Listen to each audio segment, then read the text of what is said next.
ਅੱਜ ਦੇ special programme ਪੱਟ ਦੀਆਂ ਖਬਰਾਂ ਵਿੱਚ ਤੁਹਾਡਾ ਬਹੁਤ-ਬਹੁਤ ਸਵਾਗਤ।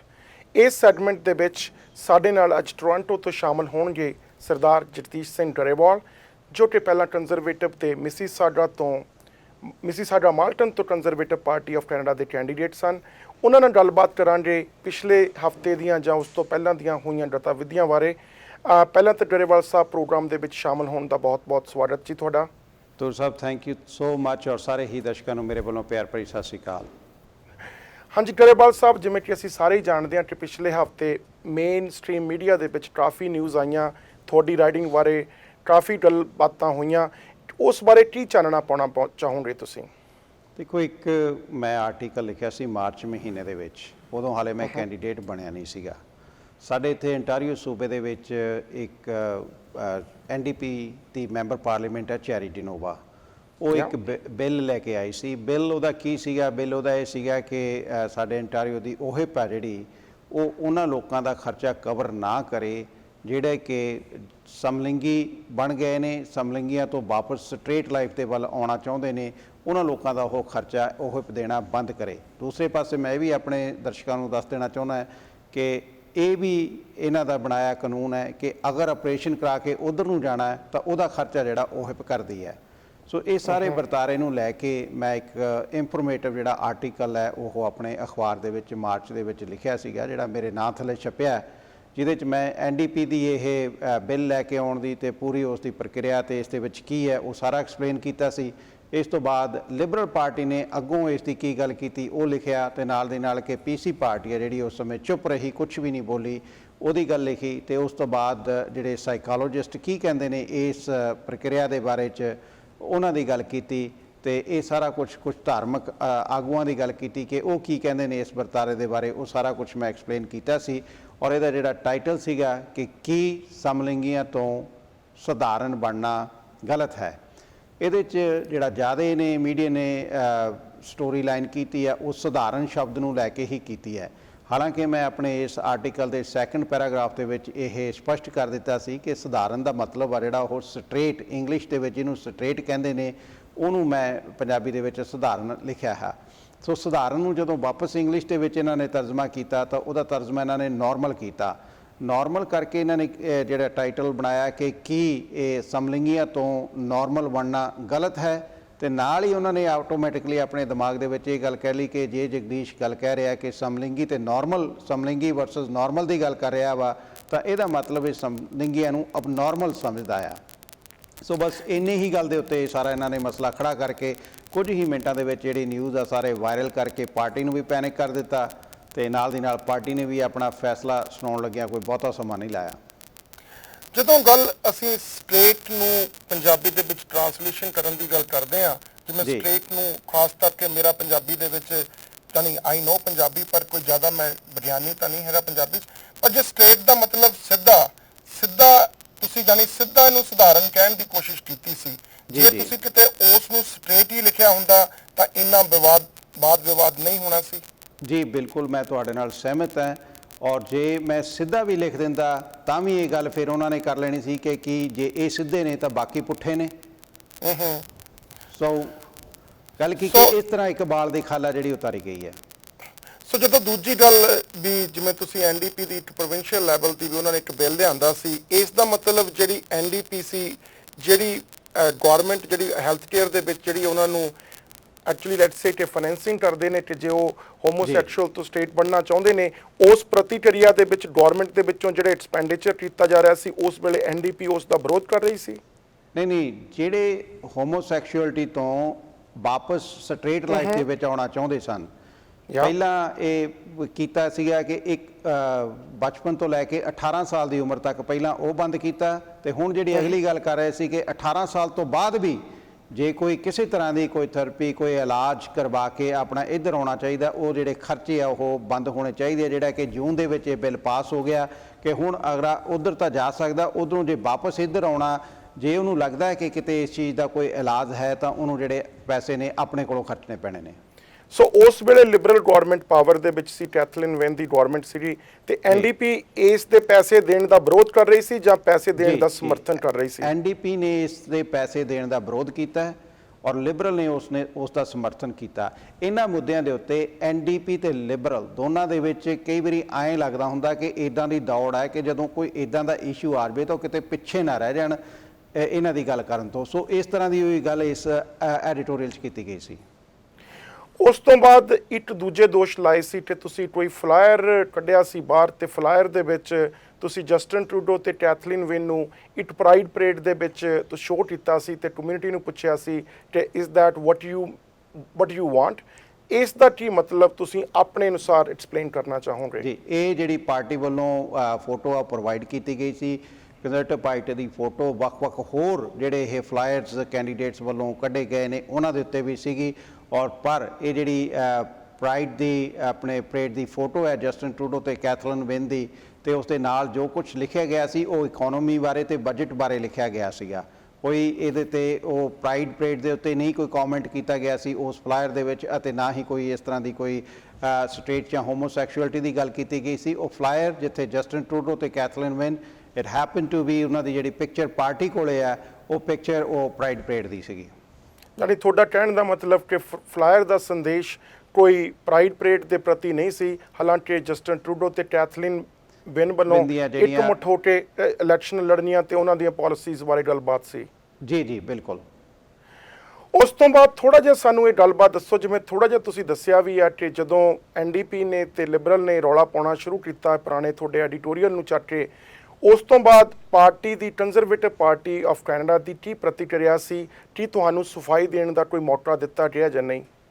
ਬਿਲਕੁਲ। ਔਰ ਪਾਰਟੀ ਨੇ ਮੈਨੂੰ ਇਹ ਕਾਲ ਕੀਤੀ ਕਿ ਤੇਰਾ ਜਿਹੜਾ ਐਡੀਟੋਰੀਅਲ ਹੈ ਉਸ ਦੇ ਉੱਤੇ ਕੋਈ ਨਿਊਜ਼ ਸਟੋਰੀ ਆ ਰਹੀ ਹੈ ਤੇ ਸਾਨੂੰ ਉਹ ਐਡੀਟੋਰੀਅਲ ਭੇਜ, ਤੇ ਉਸ ਨੂੰ ਮੈਂ ਜਿਹੜਾ ਐਡੀਟੋਰੀਅਲ ਪਾਰਟੀ ਨੂੰ ਭੇਜ ਦਿੱਤਾ। ਤੇ ਬਾਅਦ ਦੇ ਵਿੱਚ ਹੋ ਸਕਦਾ ਹੈ ਕਿ ਉਹਨਾਂ ਨੂੰ ਜਿਹੜੀ ਟਰਾਂਸਲੇਸ਼ਨ ਹੈ ਉਹ ਵੀ ਗਈ ਹੈ। ਟਰਾਂਸਲੇਸ਼ਨ ਕਿਸ ਤਰ੍ਹਾਂ ਗਈ, ਉਸ ਦਾ ਕੀ ਟਰਾਂਸਲੇਟ ਦੁਬਾਰਾ ਫਿਰ ਕੀ ਕੀਤਾ ਗਿਆ, ਉਸ ਤੋਂ ਬਾਅਦ ਪਾਰਟੀ ਨੇ ਇਹੀ ਕਿਹਾ ਮੈਨੂੰ, ਇੱਕੋ ਹੀ ਦੋ ਅੱਧੇ ਮਿੰਟ 'ਚ ਉਹਨਾਂ ਨੇ ਗੱਲ ਖਤਮ ਕਰਤੀ ਕਿ ਅਸੀਂ ਜਿਹੜਾ ਸਟੇਟਮੈਂਟ ਆ ਉਹ ਜਾਰੀ ਕਰਨ ਲੱਗੇ ਹਾਂ ਕਿ ਤੈਨੂੰ ਆਫੀਸ਼ੀਅਲੀ ਅਸੀਂ ਆਪਣਾ ਕੈਂਡੀਡੇਟ ਨਹੀਂ ਮੰਨਦੇ। ਜਦੋਂ ਉਹਨਾਂ ਨੇ ਇਹ ਕਾਰਵਾਈ ਕੀਤੀ ਜਾਂ ਇੱਕ ਡਿਸੀਜਨ ਲਿਆ ਕਿ ਤੁਹਾਨੂੰ ਆਪਣਾ ਮਿਸੀਸਾਗਾ ਮਾਲਟਨ ਤੋਂ ਕੈਂਡੀਡੇਟ ਨਹੀਂ ਮੰਨਣਗੇ, ਤਾਂ ਕੀ ਤੁਸੀਂ ਹਜੇ ਰੇਸ ਦੇ ਵਿੱਚ ਰਹਿਣਾ ਚਾਹੁੰਦੇ ਹੋ under conservative party of Canada ਦੇ ਬੈਨਰ ਦੇ ਥੱਲੇ ਜਾਂ ਐਜ਼ ਏ ਇੰਡੀਪੈਂਡੈਂਟ ਕੈਂਡੀਡੇਟ? ਦੇਖੋ, ਜਿਹੜੇ ਬੈਲਟ ਪੇਪਰ ਆਲਰੇਡੀ ਛਪ ਚੁੱਕੇ ਸਨ, ਮੇਰਾ ਨਾਂ ਬਿਲਕੁਲ ਚੇਂਜ ਨਹੀਂ ਕੀਤਾ ਜਾ ਸਕਦਾ। ਮੈਂ ਸਟਿਲ ਬੈਲਟ ਪੇਪਰ ਦੇ ਉੱਤੇ ਅੰਡਰ ਕੰਜ਼ਰਵੇਟਿਵ ਕੈਂਡੀਡੇਟ ਹੀ ਹਾਂ, ਔਰ ਜਿੰਨੇ ਮੇਰੇ ਬੈਨਰਸ ਲੱਗੇ ਹੋਏ ਨੇ ਬਾਹਰ ਕੰਜ਼ਰਵੇਟਿਵ ਕੈਂਡੀਡੇਟਸ ਦੇ ਉਹ ਉਵੇਂ ਹੀ ਲੱਗੇ ਨੇ, ਤੇ ਹੋਰ ਨਵੇਂ ਆ ਜਿਹੜੇ ਉਹ ਲੱਗ ਰਹੇ ਨੇ। ਜਿੰਨਾ ਮਟੀਰੀਅਲ ਪਹਿਲਾਂ ਛਪਿਆ ਹੋਇਆ ਸੀ ਉਵੇਂ ਹੀ ਡਿਸਟ੍ਰੀਬਿਊਟ ਕੀਤਾ ਜਾ ਰਿਹਾ। ਪਾਰਟੀ ਵੱਲੋਂ ਅਜਿਹੀ ਕੋਈ ਵੀ ਇੰਸਟਰਕਸ਼ਨ ਜਾਰੀ ਨਹੀਂ ਕੀਤੀ ਗਈ ਕਿ ਤੂੰ ਆ ਯੂਜ਼ ਕਰ ਸਕਦਾ, ਕਿ ਤੂੰ ਆ ਯੂਜ਼ ਨਹੀਂ ਕਰ ਸਕਦਾਗਾ। ਸੋ ਉਹ ਉਸੇ ਤਰ੍ਹਾਂ ਹੀ ਜਿਹੜਾ ਕੈਂਪੇਨ ਆ ਮੇਰਾ ਚੱਲ ਰਿਹਾ ਵਾ, ਉਸੇ ਤਰ੍ਹਾਂ ਹੀ ਵਲੰਟੀਅਰਸ ਨੇ ਜਿਹੜੇ ਮੇਰੇ ਉਹ ਕੰਮ ਕਰ ਰਹੇ ਨੇ।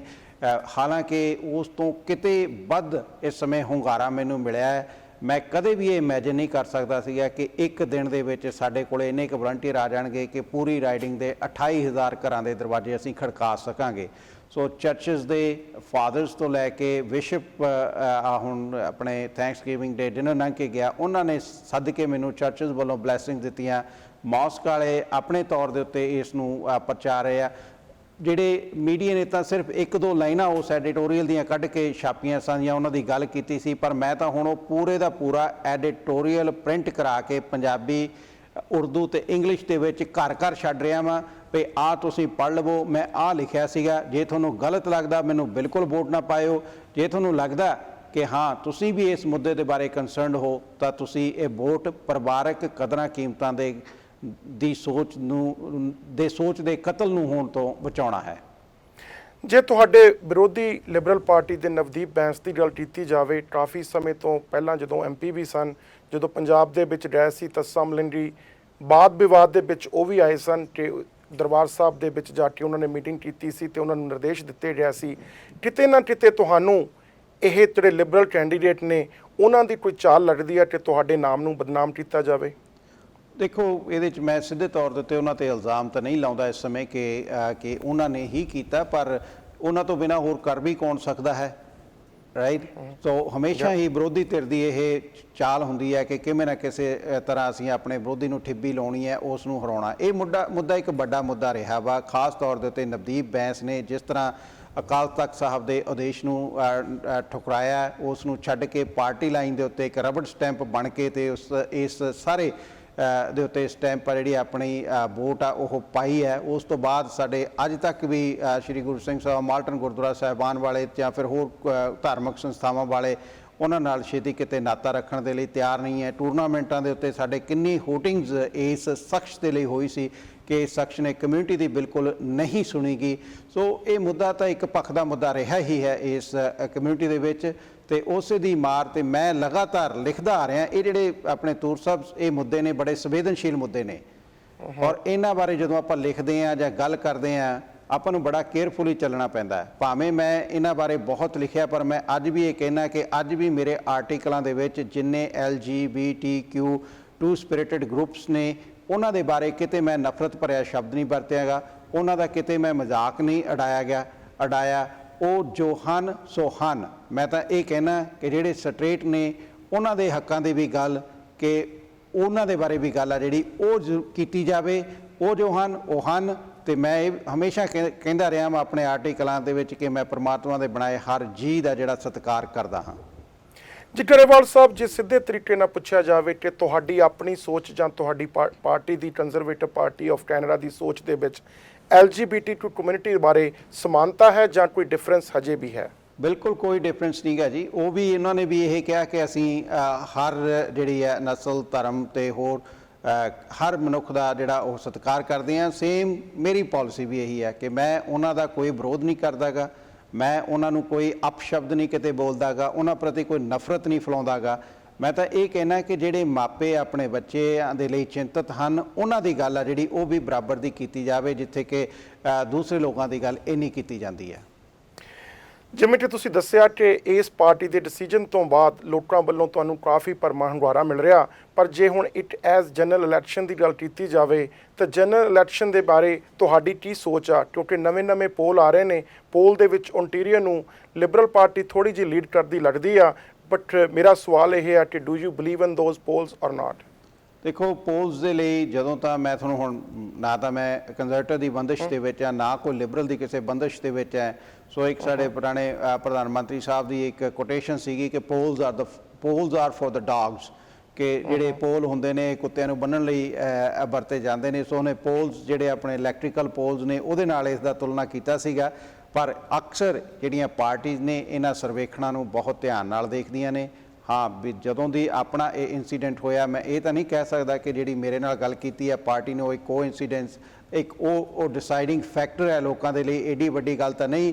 ਪਰ ਹਾਂ, ਇੱਕ ਕੋਇਨਸੀਡੈਂਸ ਮੈਂ ਜ਼ਰੂਰ ਕਹਿ ਸਕਦਾ ਕਿ ਜਿਸ ਦਿਨ ਦਾ ਬੀਤੇ ਮੰਗਲਵਾਰ ਤੋਂ ਮੇਰੇ ਨਾਲੋਂ ਪਾਰਟੀ ਨੇ ਆਪਣਾ ਨਾਤਾ ਤੋੜਿਆ, ਉਸ ਦਿਨ ਤੋਂ ਲਿਬਰਲ ਆ ਜਿਹੜੀ ਉਹ ਛਾਲਾ ਮਾਰਦੀ ਉੱਤੇ ਵੱਲ ਨੂੰ ਜਾ ਰਹੀ ਹੈ। ਸੋ ਜੇ ਦੇਖਿਆ ਜਾਵੇ ਤਾਂ ਜਿਹੜਾ ਪਾਰਟੀ ਨੇ ਇੱਕ ਕਾਹਲੀ ਦੇ ਵਿੱਚ ਡਿਸੀਜਨ ਲਿਆ ਸੀ ਕਿ ਜ਼ਿਆਦਾ ਸੋਚ ਵਿਚਾਰ ਜਾਂ ਤੁਹਾਨੂੰ ਸਫਾਈ ਪੇਸ਼ ਕਰਨ ਦੀ ਜਿਹੜੀ ਕੋਸ਼ਿਸ਼ ਸੀ ਤੁਹਾਡੀ ਉਹ ਨਹੀਂ ਦਿੱਤੀ ਗਈ, ਉਸ ਕਰਕੇ ਜਿਹੜਾ ਫੈਸਲਾ ਲਿਆ ਉਸ ਦਾ ਕਿਤੇ ਨਾ ਕਿਤੇ ਓਨਟਾਰੀਓ ਵਿੱਚੋਂ ਲੋਕਾਂ ਵੱਲੋਂ ਥੋੜ੍ਹਾ ਜਿਹਾ ਗੁੱਸਾ ਦਿਖਾਇਆ ਜਾ ਰਿਹਾ, ਜਿਹੜਾ ਵਿਦਰੋਹ ਦੇ ਵਿੱਚ ਪੋਲ ਨੰਬਰ ਨੂੰ ਥੱਲੇ ਲੈ ਕੇ ਜਾਣ ਦੇ ਵਿੱਚ ਸਹਾਈ ਹੋ ਰਿਹਾ? ਪੋਸੀਬਲ ਹੋ ਸਕਦਾ, ਪਰ ਮੈਂ ਇੰਨਾ ਕਹਿ ਦਿੰਦਾ ਕਿ ਜਿਸ ਤਰ੍ਹਾਂ ਕਮਿਊਨਿਟੀਆਂ ਮੇਰੇ ਨਾਲ ਮੇਰੇ ਹਲਕੇ ਤੋਂ ਜੁੜੀਆਂ ਨੇ, ਮੈਂ ਕਦੇ ਇੰਨਾ ਇਮੈਜਨ ਨਹੀਂ ਕਰ ਸਕਦਾ ਸੀਗਾ ਕਿ ਇਸ ਤਰ੍ਹਾਂ ਦੇ ਲੋਕ ਆ ਕੇ, ਜਿਹੜੇ ਹਾਈ ਪ੍ਰੋਫਾਈਲ ਲੋਕ ਆ ਕੇ ਨੇ, ਉਹ ਵੀ ਮੇਰੇ ਕੈਂਪੇਨ ਨੂੰ ਜੁਆਇਨ ਕਰਕੇ ਲਗਾਤਾਰ ਇਸ ਕੈਂਪੇਨ ਨੂੰ ਕਿ ਹੁਣ ਕਹਿ ਦਿੱਤਾ ਕਮਿਊਨਿਟੀ ਨੇ ਕਿ ਹੁਣ ਇਹ ਕੈਂਪੇਨ ਤੇਰਾ ਨਹੀਂ ਹੈ, ਹੁਣ ਇਹ ਕੈਂਪੇਨ ਸਾਡਾ ਹੈ। ਹੁਣ ਇਹ ਕੈਂਪੇਨ ਜਿਹੜੇ ਲੋਕ ਪਰਿਵਾਰਕ ਕਦਰਾਂ ਕੀਮਤਾਂ ਦੀ ਕਦਰ ਕਰਨ ਵਾਲੇ ਨੇ ਉਹਨਾਂ ਦਾ ਹੈ। ਸੋ ਇਸ ਤਰ੍ਹਾਂ ਲੱਗੇ ਹੋਏ ਨੇ। ਸੋ ਮੈਨੂੰ ਇੰਨਾ ਪਤਾ ਹੈ ਕਿ ਮੈਨੂੰ ਮੇਰੇ ਕੈਂਪੇਨ ਦੇ ਵਿੱਚ ਹੁੰਗਾਰਾ ਮਿਲਿਆ। ਦੂਸਰੇ ਪਾਸੇ ਜਿਹੜੇ ਪੋਲਸ ਨੇ ਉਹ ਤੁਹਾਡੇ ਸਾਹਮਣੇ ਨੇ, ਤੁਸੀਂ ਉਹਨਾਂ ਦਾ ਐਨਾਲਿਸਿਸ ਆ ਜਿਹੜਾ ਉਹ ਕਰ ਸਕਦੇ ਹੋ। ਜੇ ਗੱਲ ਕੀਤੀ ਜਾਵੇ ਕੱਲ੍ਹ ਨੂੰ, ਜਿਵੇਂ ਤੁਸੀਂ ਦੱਸ ਰਹੇ ਹੋ ਕਿ ਤੁਹਾਨੂੰ ਬਹੁਤ ਮਦਦ ਮਿਲ ਰਹੀ ਆ ਸਾਰੇ ਗਰੁੱਪਾਂ ਵੱਲੋਂ, ਜੇ ਕੱਲ੍ਹ ਨੂੰ ਤੁਸੀਂ ਇਸ ਰਾਈਡਿੰਗ ਮਿਸੀਸਾਗਾ ਮਾਲਟਨ ਤੋਂ ਜਿੱਤਦੇ ਹੋ ਤਾਂ ਆਪਣੇ ਆਪ ਨੂੰ ਐਜ਼ ਏ ਇੰਡੀਪੈਂਡੈਂਟ ਕੈਂਡੀਡੇਟ ਜਿੱਤੋਗੇ ਜਾਂ ਕੰਜ਼ਰਵੇਟਿਵ ਪਾਰਟੀ ਆਫ ਕੈਨੇਡਾ ਦੇ ਕੈਂਡੀਡੇਟ ਵਜੋਂ? ਵੈਲ, ਕੰਜ਼ਰਵੇਟਿਵ ਪਾਰਟੀ ਨੇ ਇਹ ਆਪਣਾ ਉਦੋਂ ਜਦੋਂ ਸਟੇਟਮੈਂਟ ਦਿੱਤੀ ਸੀ ਉਹਦੇ ਨਾਲ ਹੀ ਉਹਨੇ ਕਿਹਾ ਸੀਗਾ ਕਿ ਅਗਰ ਇਹ ਕੈਂਡੀਡੇਟ ਜਿੱਤ ਜਾਂਦਾ ਤਾਂ ਇਹ ਸਾਡਾ ਕਾਕਸ ਮੈਂਬਰ ਨਹੀਂ ਹੋਵੇਗਾ। ਪਰ ਮੈਂ ਨਾਲ ਹੀ ਇਹ ਗੱਲ ਕੀਤੀ ਸੀਗੀ ਕਿ ਮੈਂ ਅਗਰ ਜਿੱਤ ਜਾਂਦਾ ਇੱਕ ਵਾਰ ਜ਼ਰੂਰ ਮੈਂ ਆਪਣੀ ਇਸ ਕੰਜ਼ਰਵੇਟਿਵ ਪਾਰਟੀ ਨੂੰ ਆਪਣਾ ਕੇਸ ਆ ਜਿਹੜਾ ਉਹ ਅਪੀਲ ਕਰਾਂਗਾ। ਅਪੀਲ ਕਰਨ ਤੋਂ ਬਾਅਦ ਜੇ ਪਾਰਟੀ ਕਿਹੜਾ ਫੈਸਲਾ ਲੈਂਦੀ ਹੈ, ਕੀ ਡਿਸਾਈਡ ਕਰਦੀ ਹੈ, ਉਹ ਵੀ ਸਿਰ ਮੱਥੇ ਹੋਵੇਗਾ। ਜਿਹੜਾ ਪਹਿਲਾਂ ਉਹਨਾਂ ਨੇ ਫੈਸਲਾ ਲਿਆ ਉਹ ਵੀ ਸਿਰ ਮੱਥੇ ਆ। ਅਗਰ ਕੋਈ ਪਾਰਟੀ ਇਹ ਕਹਿੰਦੀ ਹੈ ਕਿ ਨਹੀਂ ਤੇਰੀ ਜਿਹੜੀ ਆ ਇਹ ਸੋਚ ਗਲਤ ਸੀਗੀ, ਮੈਂ I will be proud to sit as independent. ਜੇ ਇੱਕ ਐਲਿਜ਼ਾਬeth ਮੇ ਤਿੰਨਾਂ ਪਾਰਟੀਆਂ ਨੂੰ ਵਕਤ ਪਾ ਕੇ ਰੱਖ ਸਕਦੀ ਹੈ ਆਪਣੀਆਂ ਪਾਲਿਸੀਆਂ ਦੇ ਉੱਤੇ, ਤਾਂ ਮੈਂ ਵੀ ਇਕੱਲਾ ਹੀ ਸ਼ੇਰ ਗੱਜਾਂਗਾ ਉੱਥੇ। ਜੇ ਗੱਲ ਕੀਤੀ ਜਾਵੇ ਮਿਨੋਰਟੀ ਗਵਰਨਮੈਂਟ ਦੇ ਬਣਨ ਦੇ ਚਾਂਸ ਕਾਫੀ ਜ਼ਿਆਦਾ ਲੱਗ ਰਹੇ ਨੇ ਪੋਲਸ ਦੇ ਵਿੱਚੋਂ। ਜੇ ਤੁਸੀਂ ਇਲੈਕਸ਼ਨ ਜਿੱਤ ਜਾਓ, ਇੱਕ ਸੀਟ ਵੀ ਕਾਫੀ, ਜਿਵੇਂ ਤੁਸੀਂ ਦੱਸਿਆ ਕਿ ਬਹੁਤ ਇੰਪੋਰਟੈਂਸ ਰੱਖਦੀ ਆ। ਜੇ ਕੰਜ਼ਰਵੇਟਿਵ ਪਾਰਟੀ ਤੁਹਾਨੂੰ ਆਪਣੀ ਪਾਰਟੀ ਦੇ ਵਿੱਚ ਮੈਂਬਰਸ਼ਿਪ ਨਹੀਂ ਦਊਗੀ, ਕੀ ਤੁਸੀਂ ਕਿਸੇ ਦੂਜੀ ਪਾਰਟੀ ਲਿਬਰਲ, NDP ਜਾਂ ਗ੍ਰੀਨ ਪਾਰਟੀ ਨਾਲ ਵੀ ਜੁਆਇਨ ਕਰ ਸਕਦੇ ਹੋ? ਨਹੀਂ, ਬਿਲਕੁਲ ਲਿਬਰਲ ਤੇ NDP ਦਾ ਤਾਂ ਬਿਲਕੁਲ ਸਵਾਲ ਹੀ ਨਹੀਂ ਪੈਦਾ ਹੁੰਦਾ, ਕਿਉਂਕਿ ਹੁਣ ਇੰਨੇ ਸਾਲਾਂ ਤੋਂ ਲਗਾਤਾਰ ਮੈਂ ਲਿਬਰਲਸ ਤੇ NDP ਦੀ ਜਿਹੜੀ ਪਾਲਿਸੀਜ਼ ਆ ਉਹਨਾਂ ਨੂੰ ਲਗਾਤਾਰ ਕੰਡੈਮ ਕਰਦਾ ਆ ਰਿਹਾ। ਦੇਖੋ ਤੁਰ ਸਾਹਿਬ, ਜਿੰਨੀਆਂ ਹੁਣ ਤੱਕ ਡਿਬੇਟਸ ਹੋਈਆਂ ਨੇ ਉਹਦੇ 'ਚ 5-6 ਸਵਾਲ ਆ ਜਿਹੜੇ ਮੁੱਖ ਤੌਰ ਦੇ ਉੱਤੇ ਚੱਲੇ ਆ। ਇਕੋਨੋਮੀ ਦੀ ਗੱਲ ਕਰਦੇ ਰਹੇ ਆ, ਇਮੀਗ੍ਰੇਸ਼ਨ ਦੀ ਗੱਲ ਕਰਦੇ ਰਹੇ ਆ, ਨੈਸ਼ਨਲ ਸਿਕਿਉਰਿਟੀ ਦੀ ਗੱਲ ਕਰਦੇ ਰਹੇ ਆ, ਨਿਕਾਬ ਦਾ ਇਸ਼ੂ ਆ ਗਿਆ, ਆਇਡੈਂਟੀਟੀ ਦਾ ਇਸ਼ੂ ਆ ਗਿਆ। ਸੋ ਇਹ ਜਿਹੜੇ ਇਸ਼ੂ ਨੇ 4-5 ਚੱਲਦੇ ਰਹੇ ਨੇ। ਪਰ ਜਦੋਂ ਮੈਂ ਜਿਹੜੀ ਗੱਲ ਕਰਦਾ ਰਿਹਾ ਆਪਣੇ ਮੀਡੀਆ ਦੇ ਰਾਹੀਂ ਕਿ ਇਹਨਾਂ ਤੋਂ ਇਲਾਵਾ ਸਾਡੀ ਜਿਹੜੀ ਸੋਸ਼ਲ ਲਾਈਫ ਹੈ, ਸਾਡੀ ਪਰਿਵਾਰਕ ਲਾਈਫ ਹੈ, ਉਹ ਵੀ ਹੈ। ਸੋ ਮੈਂ ਇਹਨਾਂ ਮੁੱਦਿਆਂ ਦੇ ਉੱਤੇ ਜਿਨ੍ਹਾਂ ਦੀ ਮੈਂ ਗੱਲ ਕਰਦਾ ਕਿ ਸੰਵੇਦਨਸ਼ੀਲ ਮੁੱਦੇ ਨੇ, ਜਿਨ੍ਹਾਂ ਦੇ ਵਿੱਚ ਇਹ ਡਰੱਗਸ ਦੀ ਗੱਲ ਹੈ, ਮੈਰੀਜੁਆਨਾ ਨੂੰ ਲੀਗਲਾਈਜ਼ ਕਰਨ ਦੀ ਗੱਲ ਹੈ, ਤੇ ਡਰੱਗ ਇੰਜੈਕਸ਼ਨ ਸਾਈਟਸ ਦੀ ਗੱਲ ਹੈ, ਪ੍ਰੋਸਟੀਟਿਊਸ਼ਨ ਨੂੰ ਲੀਗਲਾਈਜ਼ ਕਰਨ ਦੀ ਗੱਲ ਹੈ, ਤੇ ਇਹ ਸਾਰੇ ਜਿੰਨੇ ਇਹ 8-10 ਅਬੋਰਸ਼ਨ ਹੈ, ਅਬੋਰਸ਼ਨ ਦੇ ਉੱਤੇ ਮੈਂ ਬੜਾ ਲਿਖਿਆ ਕਿ ਜੇ ਇਹ ਅਬੋਰਸ਼ਨ ਲੀਗਲਾਈਜ਼ ਕਰਨ ਜਾ ਰਿਹਾ ਜਸਟਿਨ ਟਰੂਡੋ, ਜਿਸ ਨੇ ਸਭ ਤੋਂ ਪਹਿਲਾਂ ਐਲਾਨ ਕੀਤਾ ਸੀ ਅਗਰ ਤੁਸੀਂ ਮੇਰੀ ਨੋਮੀਨੇਸ਼ਨ ਲੜਨੀ ਹੈ ਤਾਂ ਸਭ ਤੋਂ ਪਹਿਲਾਂ ਤੁਹਾਨੂੰ ਇਹ ਲਿਖਣਾ ਪੜੇਗਾ ਕਿ ਅਸੀਂ ਪ੍ਰੋ ਚੋਇਸ ਤੋਂ ਭਾਵ ਅਸੀਂ ਅਬੋਰਸ਼ਨ ਦੇ ਹੱਕ ਦੇ ਵਿੱਚ ਹਾਂ, ਜਿਹਨੂੰ ਜਦੋਂ ਜੀ ਚਾਹੇ ਅਬੋਰਸ਼ਨ ਕਰਵਾ ਸਕਦੇ ਹਾਂ। ਮੈਂ ਉਸ ਦੇ ਹੱਕ ਵਿੱਚ ਨਹੀਂ ਹਾਂ, ਤੇ ਇਹ ਜਿਹੜੀਆਂ ਪਾਰਟੀ ਦੀਆਂ ਇਹ ਨੀਤੀਆਂ ਨੇ, ਮੈਂ ਉਸ ਤੇ ਮੁੱਢ ਤੋਂ ਹੀ ਅਗੇਂਸਟ ਰਿਹਾ। ਉਹ ਤੋਂ ਬੈਟਰ ਹੈ ਕਿ ਮੁੜ ਕੇ ਮੈਂ ਆਪਦਾ ਜਿਹੜਾ ਰੋਜ਼ਾਨਾ ਅਖਬਾਰ ਆ ਉਹੀ ਚਲਾਵਾਂ, ਜਿਹੜਾ ਮੈਂ ਕੰਮ ਧੰਦਾ ਕਰਦਾ ਮੈਂ ਉਹੀ ਚਲਾਵਾਂ। ਸੋ ਇਹਦੀਆਂ ਜਿਹੜੀਆਂ ਪਾਰਟੀਆਂ ਨੇ, ਸੇਮ ਵੇ NDP ਦੀਆਂ ਪਾਰਟੀ ਦੀਆਂ ਨੀਤੀਆਂ ਨੇ, ਦੋਨਾਂ ਪਾਰਟੀ ਦੀਆਂ ਨੀਤੀਆਂ ਨੇ, ਉਹਨਾਂ ਨਾਲ ਮੈਂ ਬਹੁਤੀਆਂ ਨੀਤੀਆਂ ਦੇ ਨਾਲ ਸਹਿਮਤ ਨਹੀਂ ਗਾ। ਔਰ ਇਹੀ ਕਾਰਨ ਹੈ ਕਿ ਸਟੀਵਨ ਹਾਰਪਰ ਨੂੰ ਛੱਡ ਕੇ ਜਸਟਿਨ ਟਰੂਡੋ, ਥਾਮਸ ਮਲਕੇਅਰ ਤੇ ਸਾਡੀ ਪ੍ਰੀਮੀਅਰ ਕੈਥਲੀਨ ਵਿਨ, ਉਹਨਾਂ ਦੀਆਂ ਅੱਖਾਂ ਦੇ ਵਿੱਚ, ਤੇ ਸਾਡੇ ਜਿਹੜੇ ਇੱਥੋਂ ਦੇ ਲਿਬਰਲ ਵਿਧਾਇਕ ਨੇ, MLA MPP ਨੇ, ਉਹਨਾਂ ਦੀ ਅੱਖਾਂ ਦੇ ਵਿੱਚ ਮੈਂ ਬਹੁਤ ਰੜਕਦਾ ਰਿਹਾ ਕਿ ਇਹ ਸ਼ਖਸ ਜਿਹੜੀਆਂ ਇੰਨੀ ਵੱਡੀ ਸੰਵੇਦਨਸ਼ੀਲਤਾ ਦੇ ਨਾਲ, ਸੁਹਿਰਦਤਾ ਦੇ ਨਾਲ ਇਹਨਾਂ ਵਿਸ਼ਿਆਂ ਦੇ ਉੱਤੇ ਗੱਲ ਕਰਦਾ ਆ ਰਿਹਾ, ਤੇ ਮੇਰੇ ਸਵਾਲਾਂ ਦੇ ਜਵਾਬ ਉਹਨਾਂ ਕੋਲੇ ਦੇਣ ਨੂੰ ਨਹੀਂ ਰਹੇ ਸੀ। ਸੋ ਉਹਨਾਂ ਦੀ ਅੱਖਾਂ ਦੇ ਵਿੱਚ ਮੈਂ ਜ਼ਰੂਰ ਜਿਹੜਾ ਰੜਕਦਾ ਰਿਹਾ ਵਾਂ, ਤੇ ਉਹਨਾਂ ਦੇ ਨਾਲ ਜਾਣਾ ਜਾਂ ਉਹਨਾਂ ਦੇ ਨਾਲ ਹੁਣ ਖੜਨਾ ਮੇਰੇ ਲਈ ਬਿਲਕੁਲ ਸੰਭਵ ਨਹੀਂ ਹੈ। ਅਖੀਰ ਦੇ ਵਿੱਚ ਸਾਡੇ ਦਰਸ਼ਕਾਂ ਨੂੰ ਕੀ ਮੈਸੇਜ ਦੇਣਾ ਚਾਹੋਗੇ ਆਪਣੇ ਪੋਲੀਟੀਕਲ ਕੈਰੀਅਰ ਬਾਰੇ, ਆਪਣੇ ਐਡੀਟੋਰੀਅਲ ਬਾਰੇ, ਆਪਣੇ ਨਿਊਜ਼ਪੇਪਰ ਬਾਰੇ? ਦਰਸ਼ਕਾਂ ਨੂੰ ਕੀ ਦਰਸਾਉਣ ਚਾਹੁੰਦਾ ਕਿ ਉਹ ਵੋਟਾਂ ਵਾਲੇ ਦਿਨ ਤੁਹਾਨੂੰ ਵੋਟ ਪਾ ਕੇ ਕਿਉਂ ਕਾਮਯਾਬ ਬਣਾਉਣ? ਦੇਖੋ, ਮੇਰਾ ਇੱਕ ਟਰੈਕ ਰੈਕਰਡ ਹੈ। ਮੈਨੂੰ ਲਗਭਗ 30 ਸਾਲ ਹੋਣ ਲੱਗੇ ਨੇ ਕਮਿਊਨਿਟੀ ਦੇ ਵਿੱਚ। ਕਮਿਊਨਿਟੀ ਦੇ ਵਿੱਚ ਜਦੋਂ ਕੋਈ ਗੱਲ ਕਰਦਾ ਹੈ, ਈਵਨ ਡਿਬੇਟਸ ਦੇ ਵਿੱਚ ਵੀ ਜੇ ਮੈਂ ਗੱਲ ਕਰਦਾ ਕਿ ਬਈ ਮੈਂ ਇਹਨਾਂ ਸੰਸਥਾਵਾਂ ਦੇ ਨਾਲ ਇੰਨੇ ਸਮਾਂ ਜਿਹੜਾ ਕੰਮ ਕੀਤਾ, ਕਈ ਵਾਰੀ ਜਿਹੜਾ ਮੇਰਾ ਵਿਰੋਧੀ ਉਹ ਵੀ ਹੱਸਣ ਲੱਗ ਜਾਂਦਾ ਹੈ ਕਿ ਵਾਕਈ ਇਸ ਨੇ ਕੰਮ ਕੀਤਾ ਕਿ ਨਹੀਂ, ਕਿ ਇੰਨਾ ਕੁਛ ਨੇ ਕਿਵੇਂ ਕਰ ਲਿਆ। ਮੈਂ ਇੱਕ ਕਮਿਊਨਿਟੀ ਦਾ ਬੰਦਾ ਹੈ, ਕਮਿਊਨਿਟੀ ਦੇ ਵਿੱਚੋਂ ਵਿਚਰਨ ਵਾਲਾ, ਅਪਰੋਚੇਬਲ ਪਰਸਨ ਹੈ। ਇਟ ਇਜ਼ ਟਰੂ ਕਿ ਬਹੁਤ ਸਾਰੀਆਂ ਸੰਸਥਾਵਾਂ ਦੇ ਨਾਲ ਮੈਂ ਹਜ਼ਾਰਾਂ ਘੰਟੇ ਇਹ ਕੰਮ ਕੀਤਾ। ਮੈਂ ਆਪਣੇ ਪਰਿਵਾਰ ਨੂੰ ਘੱਟ ਸਮਾਂ ਦਿੱਤਾ। ਮੈਂ ਕਈ ਵਾਰੀ ਕਹਿੰਦਾ ਹੁੰਦਾ ਮੈਂ ਇਹਨਾਂ ਸੰਸਥਾਵਾਂ ਨਾਲ ਵੱਧ ਜਿਹੜਾ ਸਮਾਂ ਦਿੱਤਾ। So I am the community person. So ਇਸ ਦੇ ਵਿੱਚ ਕੋਈ ਦੋ ਰਾਮਾ ਨਹੀਂ ਗਿਆ। ਹੁਣ ਚਾਹੇ ਜਿੱਤਦਾ ਜਾਂ ਹਾਰਦਾ, ਫਿਰ ਵੀ ਇਸੇ ਤਰ੍ਹਾਂ ਹੀ ਕਮਿਊਨਿਟੀ ਦੇ ਵਿੱਚ ਜਿਹੜਾ ਇੱਕ ਐਕਟਿਵਿਸਟ ਦਾ ਰੋਲ ਹੈ ਉਹ ਮੇਰਾ ਕੰਟੀਨਿਊ ਰਹੇਗਾ। ਜੇ ਜਿੱਤ ਗਿਆ ਤਾਂ ਇੱਕ ਤੁਸੀਂ ਮੈਨੂੰ ਐਸਾ ਮੈਂਡੇਟ, ਇੱਕ ਐਸਾ ਪੋਰਟਫੋਲੀਓ ਦੇ ਦਿਓਗੇ ਜਿੱਥੋਂ ਬੈਠ ਕੇ ਮੈਂ ਤੁਹਾਨੂੰ ਮੱਚ ਬੈਟਰ ਹੈ ਜਿਹੜਾ ਉਹ ਸਰਵ ਕਰ ਸਕਦਾ ਹਾਂ।